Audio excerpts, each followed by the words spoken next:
good morning, good afternoon, good evening, wherever you might be. My name is Marva B. I'm the CEO and founder of Black Link Magazine, and this is the Black Link Experience, and we're so excited to have our special guest. Welcome to Black Link Magazine. Go ahead and introduce yourself. Tell the world who you are and what you do. Thank you for having me. I'm Elle. I am an actor, writer, producer, theater director. Yeah, that's it. That's enough. All that. Well, it's certainly good to have you on the show. Glad to be here. We do appreciate you coming and taking time out of your schedule to be here. So let's just get into the interview. I want to first and foremost talk about what inspired you, the inspiration for being in the entertainment business. I think it's been with me my whole life. I know it has. I was reminiscing recently about how my grandmother used to call me a human tape recorder because I would repeat everything people would say. Like it even got to a point to where you could hear at family gatherings, you could hear the kikiing and the laughing, but then when I walked in the room, it just stopped. Because I was known as the one, but I loved a good story. I loved watching people tell stories. And so me repeating it, I feel like was the origins of me as a kid, even loving stories and loving the retelling of it and doing it like someone else and making sure I said it just like she said it. Some things weren't supposed to be said, but whatever. If those are the best stories. I mean, right. Absolutely. That's what we want. So it started early and then it just matriculated the writing. I had a poetry published when I was like in elementary school. Oh, wow. So I've always been into acting and writing. It wasn't until I became like a young adult and realized like I've got to work 40 plus years in something. I need to figure out what I loved. And it brought me back to those days of acting and writing and how much I enjoyed that. I realize that it's a tough industry to be in. When we look at acting and we look at filming, we look at all that and all the no's that we get and we work so hard. Talk about some of your times where, it's just like maybe not wanting to quit, but just like, why me? Why am I going through this? Or what was a hard time that you can remember that you would like to share? There's been a bunch. I remember taking my very first acting class and was fortunate to take it from someone straight out of LA, casting director. And he said, you got to be a little special if you really want this. Like it has to be something God put you on earth to do. And I see why, because of those rejections and those no's. The ones that I have gotten that have really gotten me like, why am I doing this? Were the ones that was a character that I felt like had a story I wanted to tell. And I wanted to tell it my way. But that's how I know it's just something in me, because I have those moments where I'm just like, well, this rejection is just too much. But then I find myself the next morning calling the agent, like, what's next? And then I always think back to what Andrew said at the beginning of all this. It's got to be just in you to want to continue to go through this and go through those no's, because my no's have always been interesting. I was telling someone recently, I did an audition where I made it to like 3 callbacks and was in front of the director. It was for a huge live show and finally made it in front of the director. And I made the director cry in the audition. And honey, from the parking lot, I called my boss at my day job and was like, oh, I'm not going to be at work. I booked this show. Like, I didn't book that show. Wow. And those are always the no's that are always kind of mind-boggling. So that's when I kind of learned to just, it is what it is when the paperwork comes. No matter what happens in that audition room, no matter what they say, I've learned, put your best on the table. And then if you book it, you book it. And even past that, wait till you get on set and hear action. And then, then, we're in rehearsals. Okay, this is happening.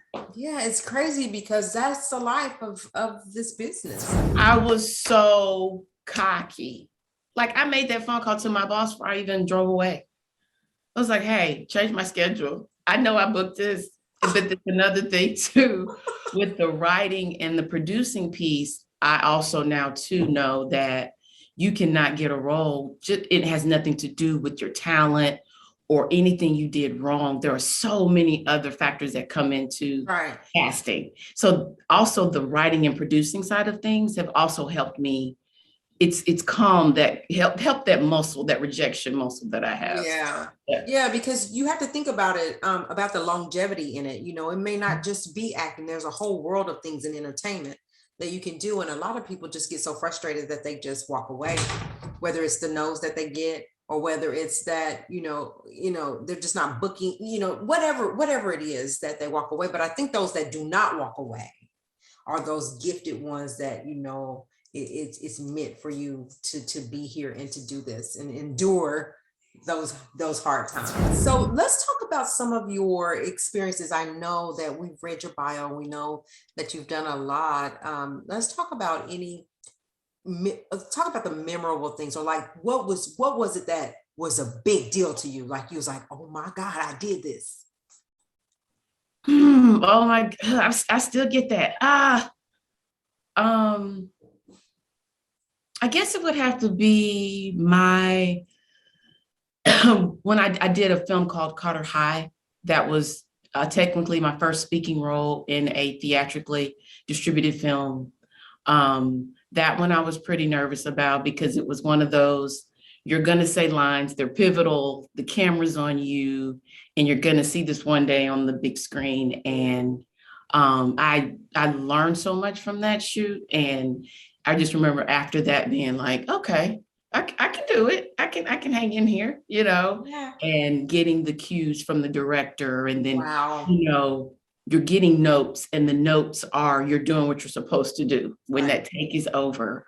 And then my favorite is to hear, okay, well, we just need to do it one more for the can, meaning like we got what we need, but let's just do it again. And when you hear that, it's just, oh, okay, well, yeah, I got this. Yeah. I did what they needed me to do. So that was a really good, that's always a good feeling. Yeah. So who are some of the people that you worked with in the industry that you can speak of? Just recently, I worked with Justin Bieber on his Yeah. latest video, Ghost, that was a surprise. How did that connection happen with Justin Bieber? It was Ghost, right? Yes, Yeah. it was just one of those. Someone told me it was more about the production company and the director. Like he puts out stellar work. And so it was like, yes, I would like to submit for this, and submitted for it.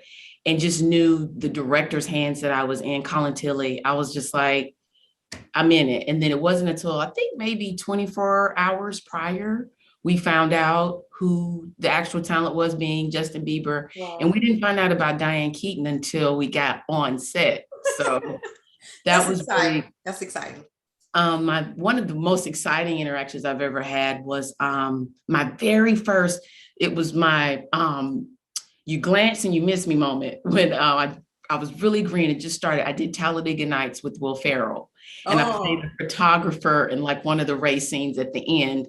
But one of the most amazing things was watching Will Ferrell and John C. Reilly redo the scene like 50 different times. Right. Like they did it once with the script, and then like probably 50 times just off the top of the dome.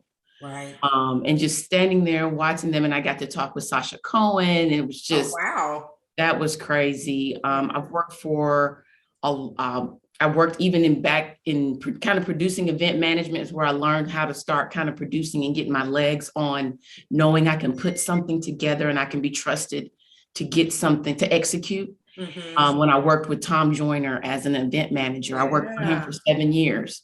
Wow. So interesting how that job came in the middle of all this, but it all worked together. Yeah. And that was the last thing I did before I came to LA. So I have been blessed and just, worked with some of the most amazing people.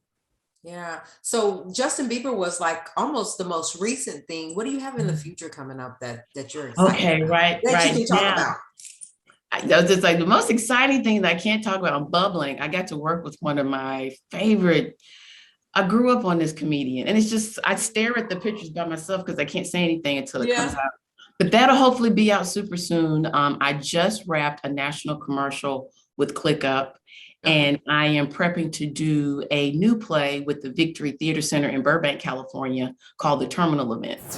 What is your best advice, or what advice are you giving to people that want to get in the business, in the entertainment business? What is your best advice? Ooh, back to what you started with, to just make sure this is, you know, what this really is, and to know what kind of life you are signing on to have. The sacrifices you're going to have to make, and to make sure, you know, you understand the challenges that you were mentioning earlier. That's just the first thing I mentioned. And then one of the things, being from Birmingham and getting the bug in Birmingham before Tyler Perry's studio, Yeah. uh, you knew you had to leave. You knew if you're going to try to make money doing anything in entertainment, you're going to have to leave. And so, but now I would tell people, don't use as an excuse, because you can do it from anywhere. That's Like, it. look where we're sitting right now. Like, so that's my second thing. And get going. Don't try to wait till Steven Spielberg shows up. Go find your tribe where you are, and just get moving. Love that. Yeah. I love that. I talked to Javon, and he talked about how he used to have to catch a plane to New York, to California, to here, to there, to make his dreams come true, you know. And then, but he created opportunity right there in his hometown, so that people that couldn't afford a ticket to go here, go there, Right. you know, that they could go and be actually working where they are. So, but you're right, we can't make excuses, especially in these days. Social media, Zoom, all kinds of ways that if you really want it, there's possibility. And we're starting to hear now casting director workshops and seminars and things like that. You know, make sure you're creating your own content while you're doing everything. And you can do that wherever you are. Love it. So it's a really good time. So that's the two things when people ask me, it's like, just make sure you know what you're getting into, and the sacrifices.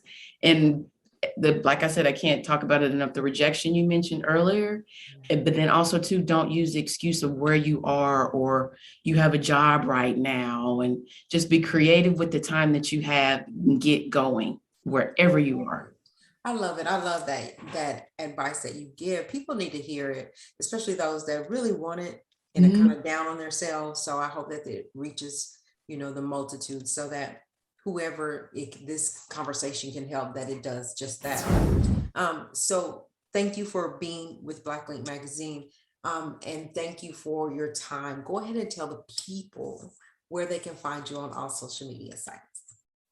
Okay, so I'm on IMDb under Elle Vernay, Instagram, Elle Vernay, all the social media sites at Elle Vernay, ELLE, V as in Victor, ERNEE. All right. Well, again, we thank you, you guys. Thank Let's you. go. Yes, go out and follow her. Click like on her Instagram. That's Elle, it's all about the numbers these days. So you guys go out and hit click, follow, whatever you gotta do. Let's do You that. must know that I'm bad at that. So I'm helping you, right? But you guys, we got to support one another and help each other to grow. And because there's enough room for us all. It's just, how bad do you want it to go after it? We don't have to be in competition with each other. We need to help one another. So I love that. Yeah. So with that said, you guys, we're going to get out of here for now. But remember, respect yourself, respect each other. God bless.